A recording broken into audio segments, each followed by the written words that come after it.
Hello everybody and welcome back to another video on my channel. Today I'll be going through, I'll be going through a review from the New Yorker about the movie John Wick Chapter 3. As you can see by the title, they think it has empty fight scenes and a paranoid chill. I'll be giving my response and my opinion on the movie since I saw it yesterday, and I think that it is one of the best John Wick movies that has been out there. Okay, so full of empty, stakeless action, it's not. John Wick Chapter 3 Parabellum starring Keanu Reeves sees less as a martial arts spectacle than as a post-apocalyptic political drama. I think that's just flat out wrong. I think it's a very good martial arts movie. I didn't even get any post-apocalyptic signs at all, whether they be metaphorical, physical, whatever. I don't know where they're getting that from. Political drama, I can kind of see that. There is a lot of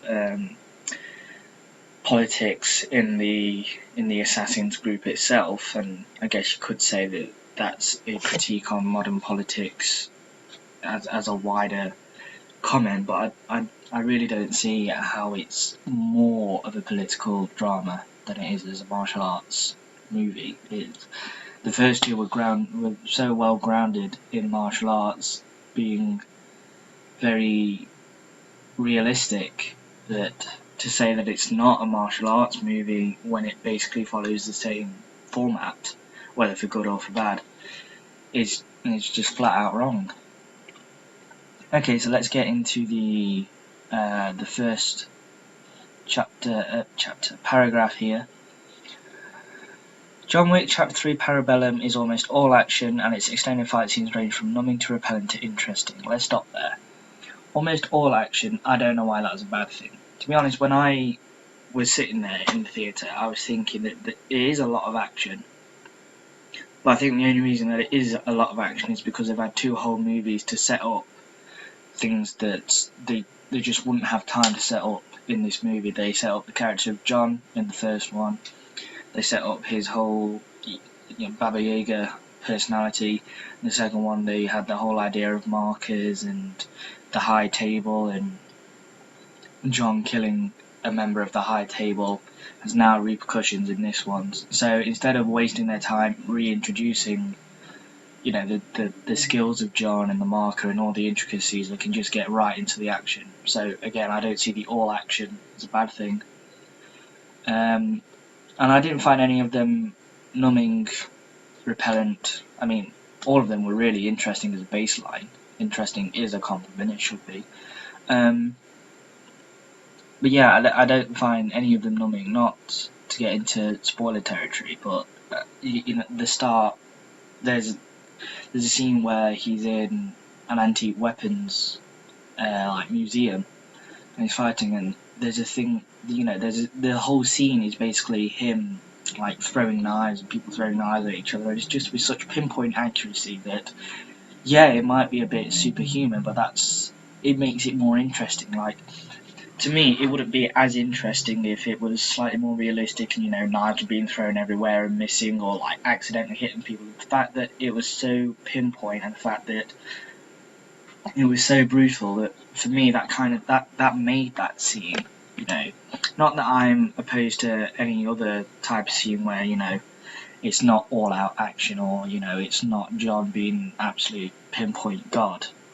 I understand that brutality doesn't necessarily equal good, but for me that's something that I like to see, especially from someone who's meant to be the world's best assassin. You can't expect them to be very, you expect them to be very precise and very, not necessarily brutal, but you don't expect them to be all, sunshine and daisies. You expect them to kind of get the job done, and that sometimes involves being very violent. So, interesting isn't a compliment. It is what happens when filmmakers reduce drama to a technical problem that viewers are invited to observe being solved. See, I find that one a bit ridiculous. Drama to a technical problem. I mean, it wasn't a problem. Drama is technical in and of itself. The whole premise behind stories is there has to be drama, there has to be conflict. So to call it a technical problem in a bad light kind of misses the point of drama. You know, drama is a plot device. It's a mechanic that story makers use to build stories. If there's no drama, there's no story. The movie, directed by Jad Stahelski, a martial arts expert and a long-time stunt performer and coordinator, expends great effort finding clever touches and novel twists and confrontations whose outcomes are all but inevitable. I don't find them inevitable. I can understand why you might think that, considering the punishment that he's gone through in the first two movies and, you know, the fact that it's called John Wick.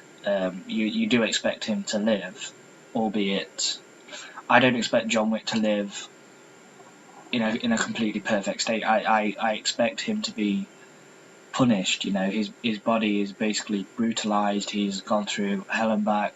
There's this whole story arc where in the first one, John Wick did the impossible. He's a man that got out of the business and he lived a happy life. The whole point of this movie is he's gone back to square one. Like, he's so far into it now that he actually is back where he started, and it's just as hard for him to get out. You know, that I don't think it's inevitable in the sense that it's a bad thing, because if you had no John Wick, you'd have no movie, and that's kind of like, you know, if you've got no... It's like saying to Star Wars, you know, oh, it's inevitable that the Jedi are going to show up. Well, yeah, that's kind of what makes up Star Wars, amongst other things, but like, the first thing that you associate with Star Wars is Jedi, lightsabers and things like that. So to say that it's inevitable, it again misses the point. This is my whole... I haven't read all of it, but so far, reading it now, the thing that keeps cropping up for me is that they seem to be making somewhat decent points, but they're kind of missing it at the same time. They're missing the point that the movie series as a whole is based on John Wick. If John Wick dies, they can't make any more movies, both from a story standpoint, like John Wick has nowhere else to go, and they can't keep making money, which is ultimately the aim of these movies. But at the same time, I don't know why you would want John Wick to die. Like, these movies are so good that I want them to go forever. I know they won't, and I know that eventually, if they do, you know, make more than, I don't know, 4, that they're going to get very repetitive and tiring.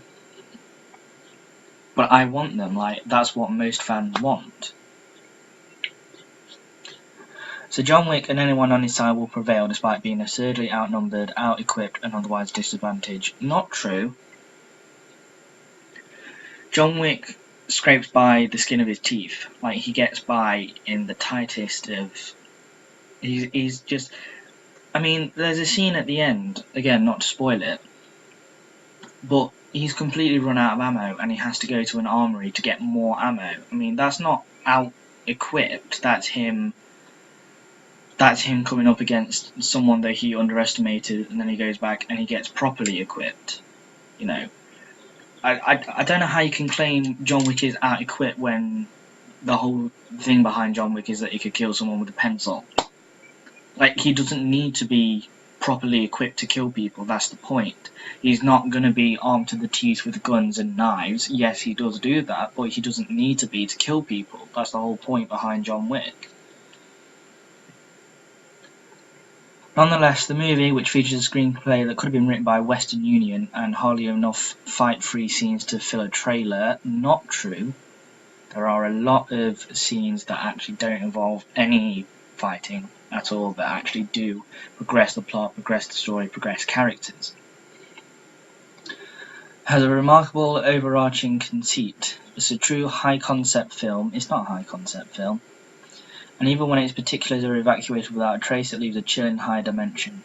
Oddly, the insular abstraction of its drama evokes, perhaps unintentionally, significant and terrifying real-world political crises. Again, going back to the point, I understand that the comment about the political nature of the Assassin's world can be expanded into the political nature of today's world, and I don't think that that's necessarily a bad thing. I don't know if it's what the movie makers were going for, or if that's what, you know, this writer took out of it, then I can see where they're coming from. I've got no issues with that. So this is a bit of plot spoiler, so if you want to skip ahead to this time frame.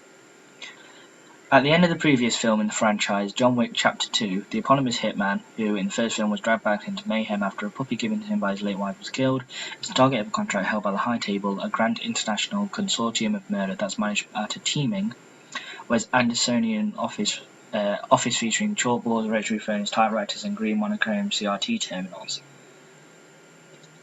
John, who is taking refuge in a downtown Manhattan hotel called the Continental, a High Table sanctuary, is given a 1-hour head start by its manager, Winston, who is his friend. Once back in the city streets, John discovers that seemingly innocuous passerbys are giving him the evil eye as the High Table emissaries. I think the whole point behind the end of John Wick 2 and the start of John Wick 3, where he's running through the streets, is meant to evoke paranoia. Like, I got the feeling that a man dressed in a suit that's obviously been quite, he's obviously been in quite a vicious fight, is running through the streets with a dog. Like, who wouldn't turn around and find that a bit odd, whether you're an assassin or not? That was the whole point for me. I think it wasn't that everyone was an assassin, it was the fact that the assassins are so well hidden that you got the sense that they could pop out at any time. Like, it could literally be anyone. Like in John Wick 2, where he had that bounty put on him, and that really big, I don't want to be racist, but that big, shall we say, ethnic man, came up to him and basically, sumo wrestled him. Like, you wouldn't expect that to be a typical assassin, like what we're used to. But that was the whole... that was the whole point. Like, an assassin could be anyone. They could be anywhere. And I think that's a good thing. So the paranoid premise is the starting point for Chapter 3. The High Table still has it in for John, and woe betide his friends too. Anyone who has had the misfortune to do him a good turn is targeted by the High Table as well. John stabbed one of its minions at the main branch of the New York Public Library, where he makes good on the proverb about the might of words by using a book as a lethal weapon against swordsmen. Yes, that was really cool. Also, in that scene, Dante is referenced. I think that was a really good thematic inclusion. The whole idea of the 7 rings of hell, and Inferno basically charts John Wick's spiral back. He starts, at the top, away from it all, and then he has to journey further and further and further just to get back up. I think not making that obvious while actually giving it a reference was a really good idea. And I can't remember if they actually referenced Inferno itself or a different one of Dante's work, but the fact that he is referenced by the swordsman, I think it did the themes, justice. It kind of made it a bit obvious without making it too obvious, if that makes any sense. Like, you understand the relevance of the story structure without it being thrown in your face saying, this is basically John Wick, this is what we've based it on. I think that was really cool. So John goes to Chinatown and is sewn up by an elderly doctor. Excuse me. The doctor is racing against the clock. At 6 p.m. sharp, the contract goes into effect. Fearing that the High Table won't believe he stopped treatment at the chiming of the hour, the doctor commands John to shoot him in the non-lethal places, offering the criminal overlords a false but persuasive sign that he was forced to help. John has other friends who also get in trouble for showing him sympathy. The herald of the miseries of the adjudicator, a woman who is dispatched by the High Table to issue ultimatums and order immediate on-site hands-on punishment, backed up by a pack of sociopathic underlings. Well, what would you expect from assassins? John's unfortunately implicated accomplices include Winston, a stern Belarusian taskmistress of a ballet company, who also reveals a glimmer of John's distant backstory. It turns out that John was actually part of I think he came from Russia or Belarus, sort of that area. And you kind of get a glimpse of the whole, kind of like where he grew up and where he was taught some of the basic skills. There's a really cool scene where they're walking through the I don't quite know what you called it, but he's walking. She is, and all the boys are doing kind of like, I can't remember what it's called. I think it might be judo. So you get the idea that, you know, some of the grappling that we see in the John Wick films has, you know, there's more to it. There's more to just him becoming an assassin and training himself. Like, he might have actually been abducted, or, you know, his parents might have, I don't know, I think he was orphaned. I can't remember that detail specifically, but he's gone into this life not by his own free will. Like, he was forced into it from day one. And that kind of makes you understand why he'd want to get out even more. Like, yeah, his life is bad enough if you don't know that, and, you know, who wouldn't want to get out of that business, but the fact that he was probably forced into it from day one kind of just makes it all the more tragic that he goes back there. Like, at the end of the movie, he is basically in the same position that he was, almost, at the start of his career. And he also meets the Bowery King, distinguished by his flock of carrier pigeons, and a mysterious killer in Casablanca named Sophia, with whom he's got history. Alone and in their company, John must fight his way out of they're not absurd. I'm so annoyed I can't even speak. They're not absurd situations. You see it was set up so cleverly. I've said it before, I'll say it again. All through these movies, it's set up that the assassins are ruthless. They've got, you know, they're armed with absolutely anything, and they could be anywhere. If he's questioning that, you know, how can 30 people come out of just nowhere, I get the feeling that he probably hasn't seen the other two, or he doesn't understand that that's the point. So when they involve knives and swords, they have a choreographic athleticism that's nothing new, but nonetheless arm's length impressive. I disagree with that. Again, I think the action is very well choreographed. I can kind of get the idea that a lot of it can be a bit repetitive, but I think it's repetitive enough to the point that it's not completely beyond the realms of, you know, what's possible in the character. Like, he's not suddenly performing backflips and, you know, he's flying 10 feet in the air. Like, a lot of it will be grappling, a lot of it will be what we've seen in previous movies, but they always manage to one-up it, not to the point where it is absurd in my opinion, but to the point where we see slightly more, like, John is constantly being pushed to the edge, so he has to constantly up his game. He constantly has to be all that more careful, all that more precise, and I think that is really cool. That's something that they did well in this movie. When they involved other accessories such as trained attack dogs, horses in a New York stable, and motorcycles, they're deadly earnest and play out as ridiculous but not funny. Yeah, I'll admit that.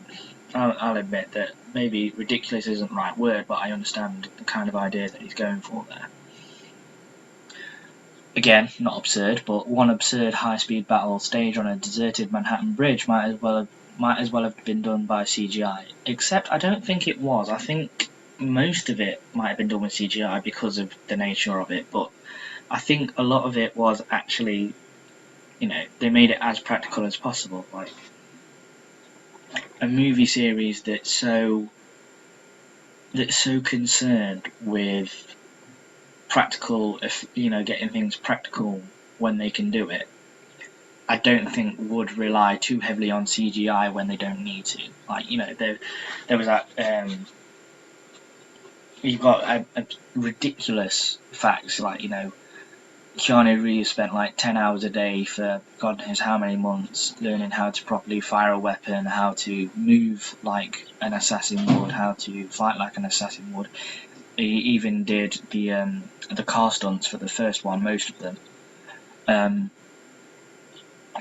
again with the second one, you know, there was a video online where he was at a fire range and he was just completely destroying everything. Like, why would you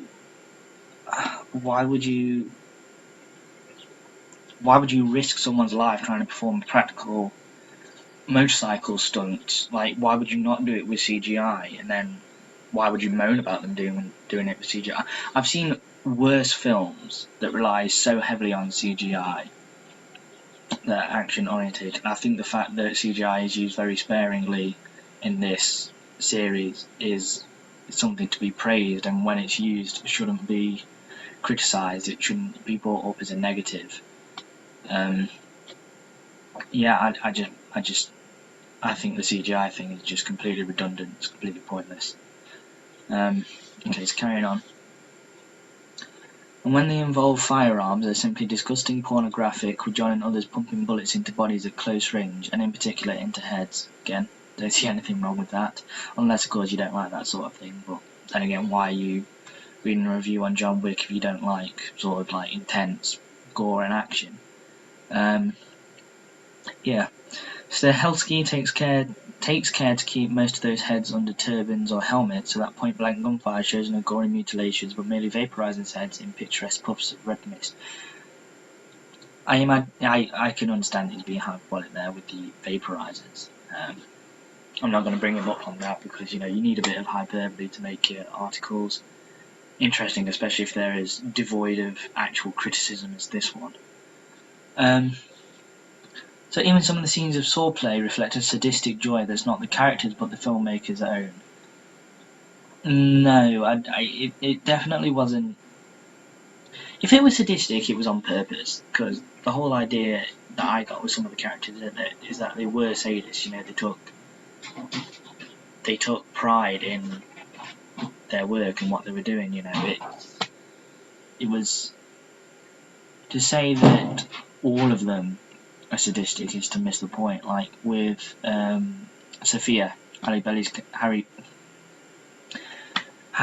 character, she definitely wasn't sadistic. She was, quite frankly, pissed off because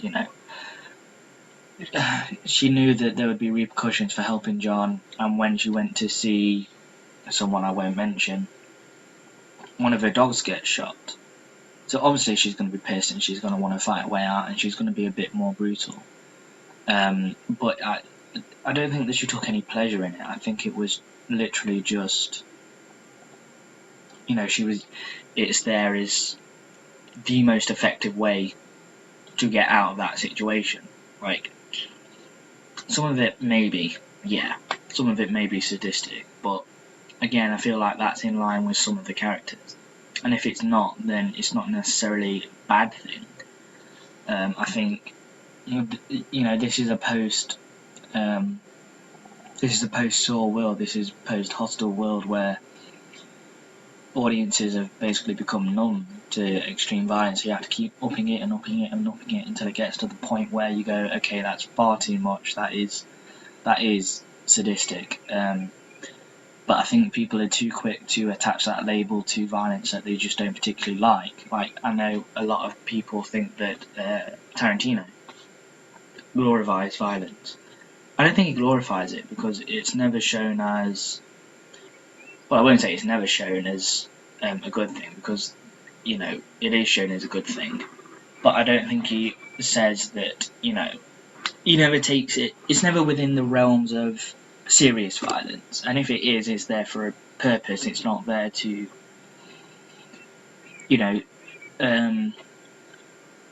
for example, with Django Unchained, there's a scene where one of the slaves is viciously mauled apart by a pack of dogs, and you only see flashes of it, but that's there for a purpose. It's to show how nasty slavery was. Whereas the whole, Django where he shoots someone and they fly through the air and there's just gallons of blood, that's just there for fun. Yes, you might not like it, you might not find it fun, but you can't say that he's glorifying it. Well, you can say he's glorifying it, but you've got to understand that not everyone sees it that way, and he doesn't see it that way. He sees it as fun. When he has serious violence, it's much more toned down, it's much more realistic, and it actually has a point. I think the same applies here. I think that the violence does have a point. It's to show that, yes, this is a fictionalized view, a fictionalized side of the world, a side of society, and the assassins. But it's the whole idea is that they are ruthless, they are efficient, they are brutal. Like, that's been set up since day one. I don't know why you're bringing in, I don't know why you're saying it's sadistic now.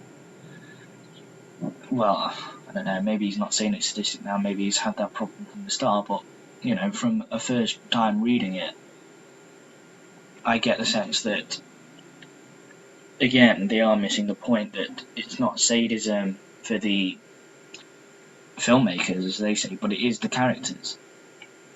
And even then, it's not all the characters.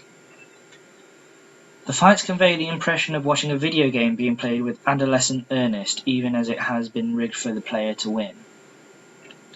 I get the sense that, yes, it is a little bit like watching a video game being played.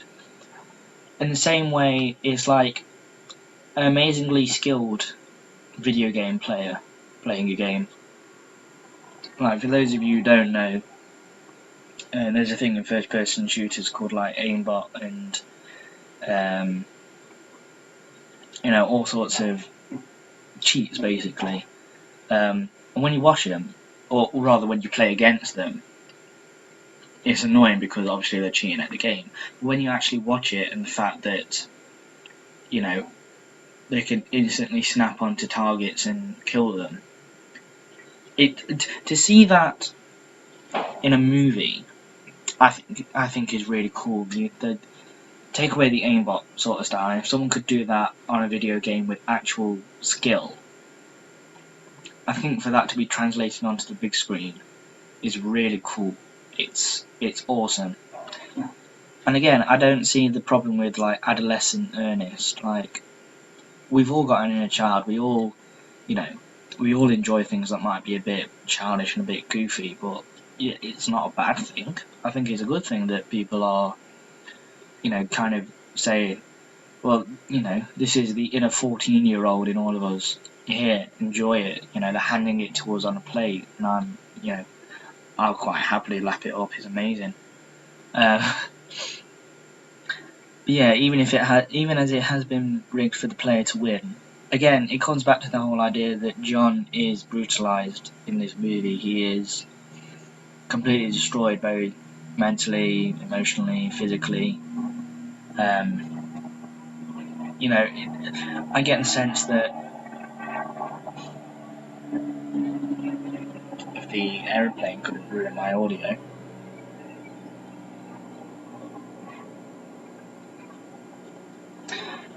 Yeah, I get the sense that. Where was I? It has been removed from the play. Yeah, I get the sense that the whole idea behind John Wick is that he is more than just a human body. He is determination incarnate. Like, he is relentless. He won't stop. His body is just a means to an end. So I think the whole idea that his body can be basically destroyed and crippled is,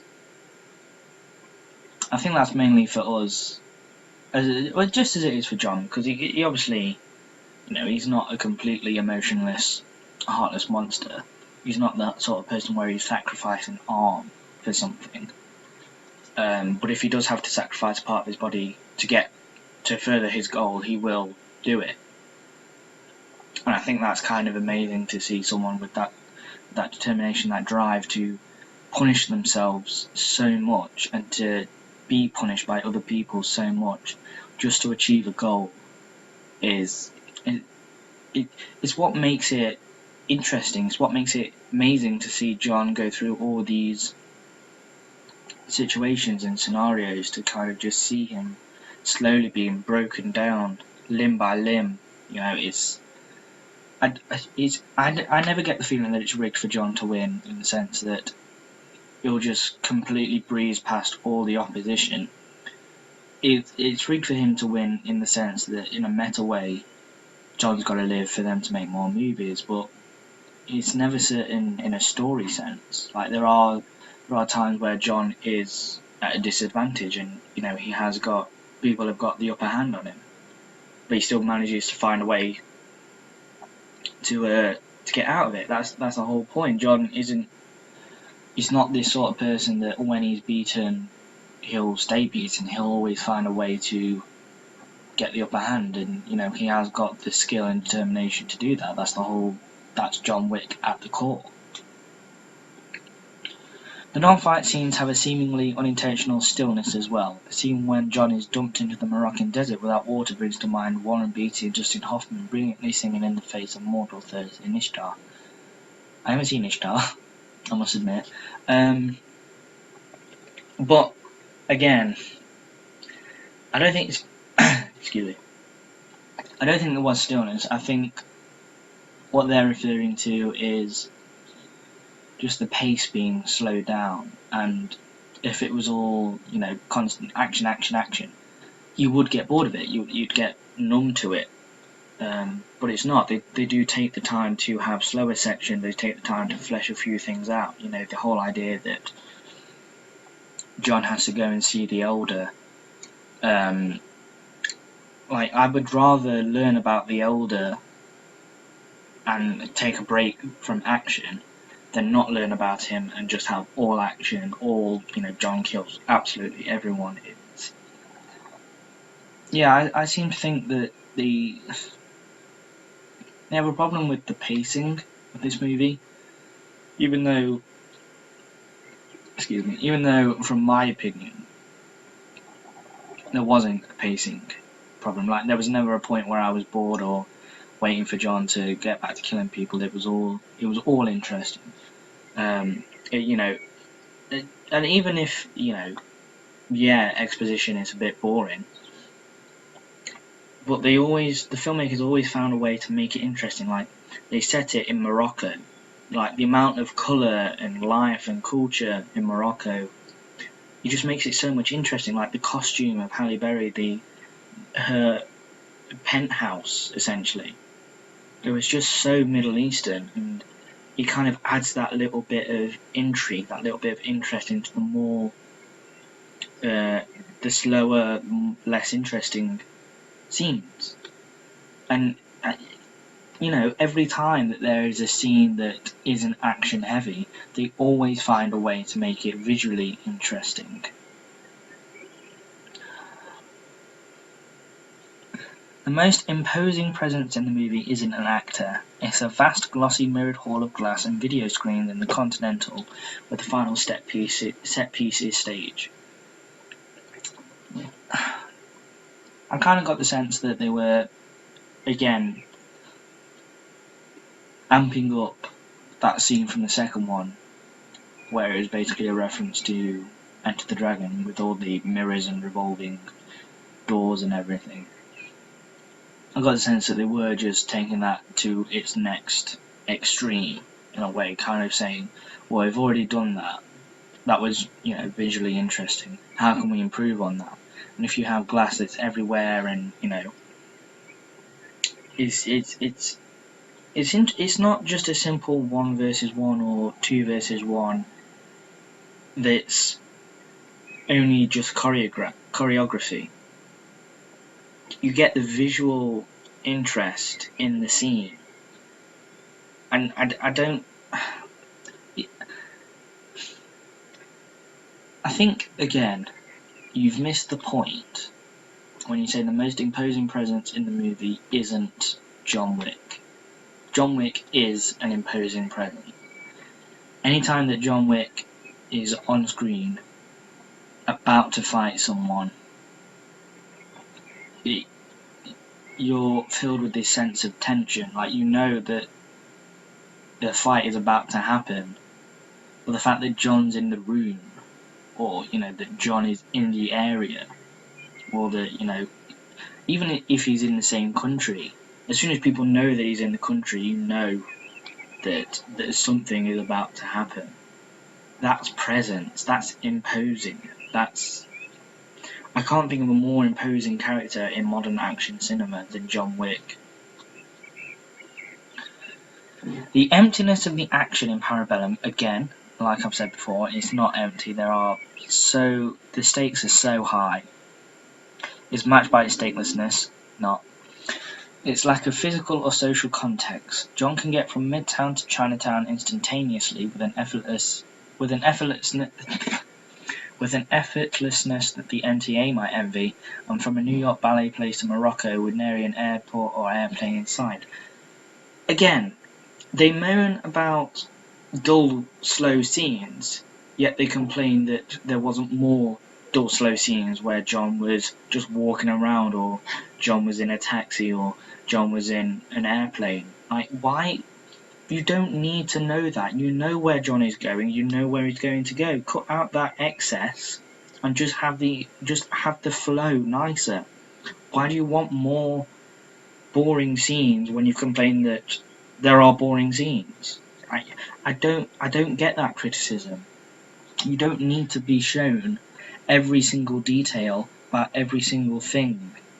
You can fill in the gaps. You can understand that John would take an aeroplane, or that he's taken a cab, or he's just got there on foot. Where in the Midtown Chinatown thing.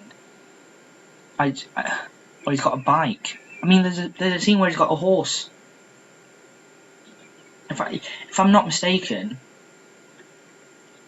he gets in a cab at the start. He then asks the driver to drop his dog off at the Continental, and he gets out the car. So he's already going by foot. The fact that he's constantly running, it's just work it out. Just fill in the gaps for yourself. Why do you need that excess information? Why do you need it? The absence of interstitial inconveniences lets Stahelski and the screenwriters avoid any hint of contemplation or introspection, whether on their own part or that of their characters. John can go blazing through traffic lights on horseback under a Brooklyn E1 train and not turn ahead or get a ticket. Probably because he's going so fast. And the fact that you didn't see a head turning doesn't mean that there weren't heads turning. I mean, did they completely forget the entire first 5 minutes of the movie where literally almost everyone was looking at John Wick, like regardless of whether they were an assassin or not? I'm pretty sure that someone riding on a horse down the road would get let me rephrase that.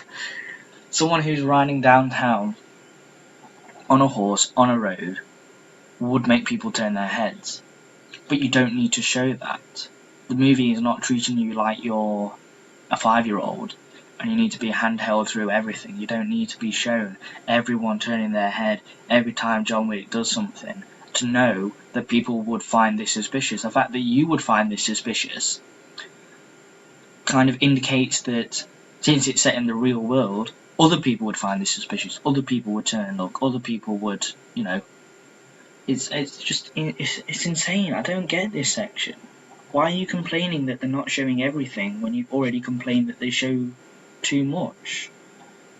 Why do you complain about the pace being slow and then want the pace to be even slower? I don't understand. During a crowded commuter hour, the main hall of Grand Central Terminal becomes the site of a battle that leaves a bloody corpse in its way. Okay, I know it's hyperbole again, and I know that I probably shouldn't point it out, but it wasn't a battle. It was one man. And yes, I do understand that someone being killed in such a fashion in Grand Central Station it is kind of odd that no one would panic or freak out or, they would turn their heads. I understand that.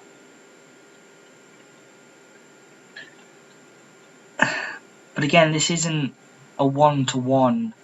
This isn't exactly real life. This is just real enough that you can imagine it being in real life, but just fantasy and just over the top enough for it not to be restricted to the rules of reality. And they moan that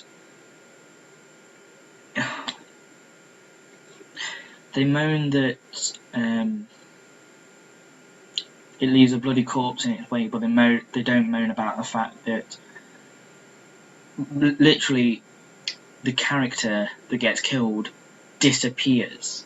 Literally, he walks behind another character, disappears, and then reappears behind John. John then does the same thing. So does the bald guy. I can't remember his name, I'm sorry. Zero. Zero does it.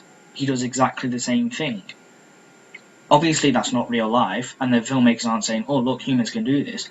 It's just an interesting way to show, like, how skilled the assassins are at hiding and about being undetected and about being stealthy. So I don't know how you can't moan about that, but moan about something else that's equally, if not more, if not less, absurd. Chinatown's buildings and alleys get filled with the hacked-up victims of unknown killers, and so does an Erie in the Lower East Side, but neither massacre makes a headline or a tweet. Again, you don't need to be shown everything to get the impression that it would carry on. If your thought while you're watching this movie is, "Oh, I wish they would show me a headline of this massacre," you're in the wrong mindset already. I don't understand what you're doing there. You've missed the point. Again, you've missed the point of these movies. They are not a one-to-one comparison of reality. They are not basing it in today's reality as it is. What they are doing is they are using today's reality and all the physics of reality and then kind of bending them slightly to make the movie more interesting. This is a problem for me in critics, especially movie critics. When a movie like this, which is basically a bit like fantasy, I'll admit that there are some fantastical elements in it, but when they set a movie like this that has those elements in real life, in the modern day, they always critique it about how it's not realistic enough. They forget the fact that there has to be some entertainment value, and the fact that it's not realistic enough isn't necessarily a bad thing.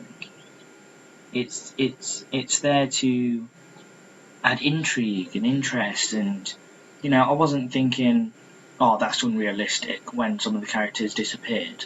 I knew it was unrealistic. I know that they couldn't do it, but while I was watching the movie, I had suspension of disbelief, and I was just going, "That's really cool. I love how they did that. I wonder how they did that," as in in the editing room. I wasn't there thinking, "Oh, no human could ever do this in real life. Oh, the movie is shit." No, stop. On the other hand, the hermeticism of the action in Parabellum is what lends to an uncanny paranoid frisson. The movie succeeds less as a martial arts spectacle than a post-apocalyptic political drama, conjuring a world in which a super-secret agency can order virtually public executions and pull them off without a trace and without fear of exposure, whether in the press or on social media. Again, they are a super-secret international agency. They have assassins all around the world. Anyone could be an assassin. You could turn up anywhere and get attacked. There are people dying left, right, and centre. The fact that you think that they can't cover it up is just a testament to your lack of imagination and your lack of understanding of the movie's rules. I don't understand. Why would you watch a movie where you don't understand it going in? Or why would you not preface it by saying, in previous movies this has happened, but this is, in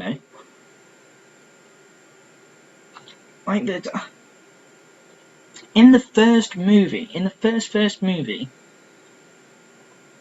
there's a scene where one of the assassins gets executed because she conducted business on the continental ground. A cleaning service then comes in and removes the body. They do the same thing to all the people killed in John Wick's house. The fact that you don't think that a super secret international organisation has something like that service but on a much bigger scale is again a testament to the fact that you don't understand the rules of the movie and you have a lack of imagination.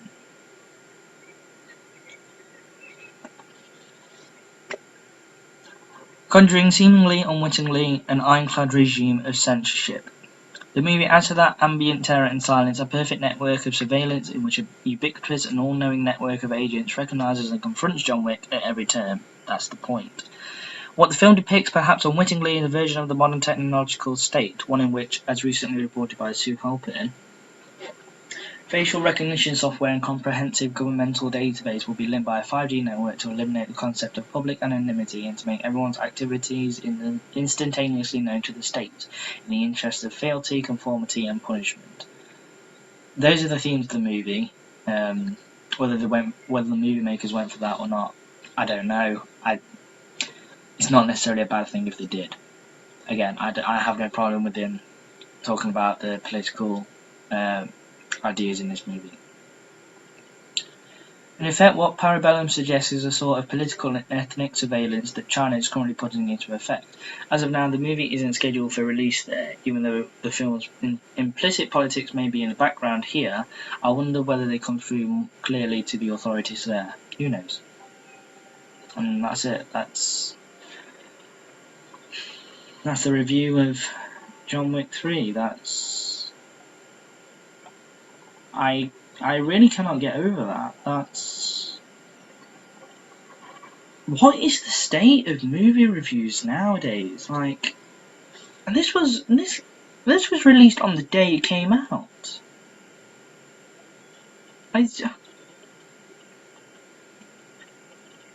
Were you that desperate? Oh, thank you for not responding. Were you that desperate to get a review out that you needed to just completely turn off your brain? And I don't mean in the good way, as we would do when we were watching a movie, but just to turn off any logical, critical thinking skills of the movie and the world that it's set in, and just make this. It's borderline clickbait. It's borderline.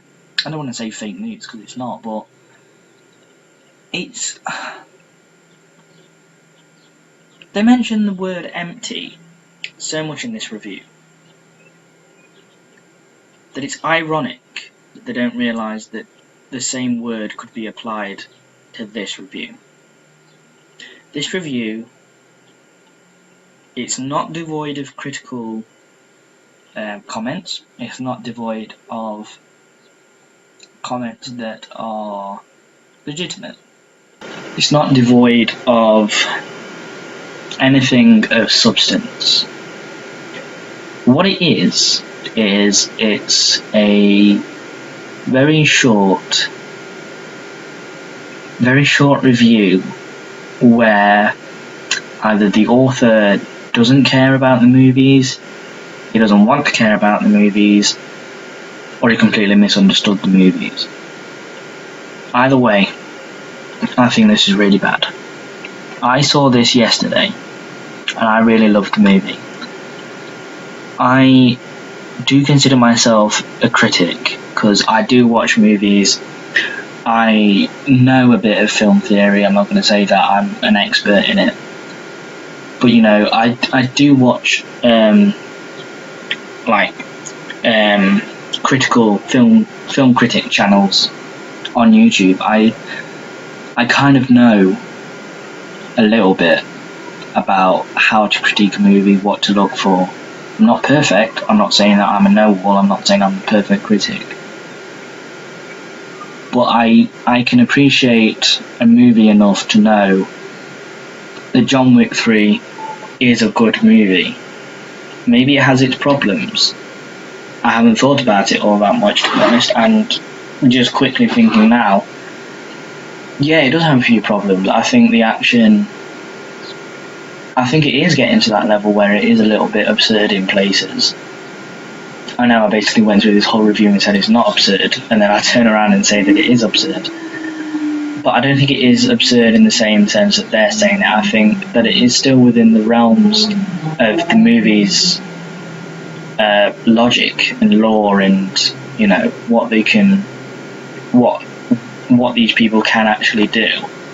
But it is pushing it. I think they are gonna run out of realistic enough, I'll put that in quote marks, realistic enough action scenes for any more than, let's say, 2 movies.